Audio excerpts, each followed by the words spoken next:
A message that is loud and clear and does not mince words. We've come to take our government back.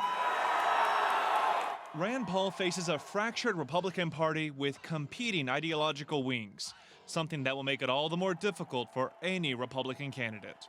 Rand Paul enters the race with a giant bullseye on the back.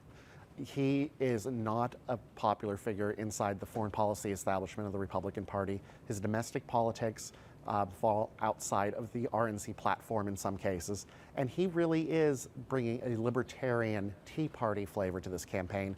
And it's a question whether that will resonate with the establishment-minded Republicans who not only pick the nominees but also fund them. But there are already signs that Paul is moving away from his libertarian roots in an effort to appeal to a wider base. Paul wants to find himself as an anti-abortion rights conservative. Now he says doctors should use discretion in cases where the life of the mother is in jeopardy. At odds with his libertarian ideology, he opposes gay marriage and the legalization of marijuana, but says those decisions should be made by states, not the federal government. He's also come out in favor of immigration reform, advocating tighter border security, but also finding a place for the 11 million undocumented immigrants in the U.S. Paul advocates a strong national defense, but one of his first legislative proposals supported making extensive cuts to the Department of Homeland Security. It is something that should not and cannot be tolerated in our country. Paul's 13-hour filibuster in 2013 shows that he's willing to go against the grain. He was joined by a few other Republicans, but members of his own party, including former presidential candidate John McCain, called the move to block a vote on President Obama's choice to head the CIA ill-informed.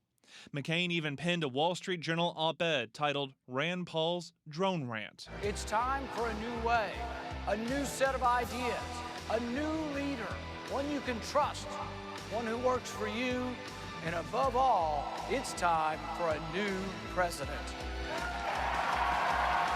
Paul hopes to tap into an outside Washington sentiment, a move that will make him attractive to many Tea Party conservatives, but may not stand up against a more establishment candidate like Jeb Bush.